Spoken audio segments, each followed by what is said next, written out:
Hi all, I am storyteller. നിങ്ങളെല്ലാവരും എൻ്റെ unspeakable love എന്ന് പറയുന്ന കഥ കേൾക്കുന്നുണ്ടാകും. അതും ഞാൻ തന്നെ ഉണ്ടാക്കിയ, എൻ്റെ ഡ്രീംസിൽ ഉണ്ടാക്കിയ കഥകളാണ്. പ്ലീസ് എല്ലാവരും കേട്ടുകൊണ്ടിരിക്കുക, സബ്സ്ക്രൈബ് ചെയ്യുക, ലൈക്ക് ചെയ്യുക, ഷെയർ ചെയ്യുക. പിന്നെ ഒരു യൂട്യൂബർ ആയിക്കഴിഞ്ഞാൽ ആദ്യം തന്നെ നമ്മളെല്ലാവർക്കും അറിയാവുന്നതാണ്, ആദ്യമൊക്കെ ഒരിക്കലും നമുക്ക് വ്യൂസ് ഉണ്ടാവില്ല. പിന്നെ നമ്മളുടെ വ്യൂസ് കൂടി വരിക ചെയ്യുക.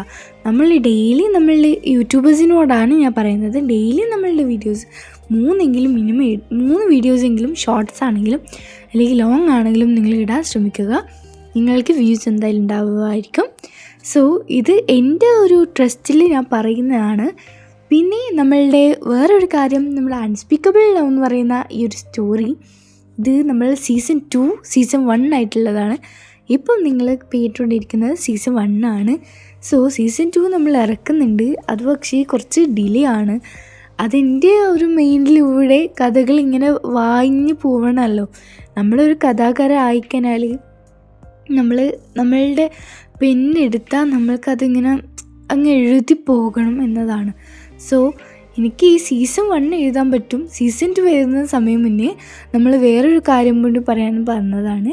നമ്മൾ അൺസ്പീക്കബിൾ ലവ് എന്ന് പറയുന്നത് ഒരു കസിൻസിൻ്റെ ഒരു പ്രണയകഥയാണ്. സോ ഈ കസിൻസായിട്ടുള്ള പ്രണയകഥയാണ് ഞാൻ ഇവിടെ പറയാൻ പോകുന്നത്. പിന്നെ കുറേ ആൾക്കാർ കസിൻസിന് പ്രണയിച്ചിട്ടുണ്ടാവും, എങ്ങനെയും പ്രണയിക്കാം. സോ ഇത് നമ്മളുടെ പറയാൻ പറ്റാത്ത ഓരോരുത്തർക്കും വൺ സൈഡ് ലവ്സൊക്കെ ഉണ്ടാവും. അപ്പം പറയാൻ പറ്റാത്ത എന്താ പറയുക സ്റ്റോറീസാണ് നമ്മൾ ഇന്നത്തെ അൺസ്പീക്കബിൾ ലവ് എന്ന് പറയുന്ന സ്റ്റോറീസ്. സോ അപ്പോൾ എനിക്കങ്ങനെ പറയണമെന്ന് വെച്ച് കഴിഞ്ഞാൽ, എങ്ങനെ യൂട്യൂബ് തുടങ്ങും, എങ്ങനെ ഞാൻ ഈ കഥ എഴുതുമ്പോൾ എങ്ങനെ യൂട്യൂബിൽ ആൾക്കാർക്ക് പറഞ്ഞു കൊടുക്കാം എന്നുള്ള ആ ഒരു ഇതിലായിരുന്നു ഞാൻ ഉണ്ടായത്.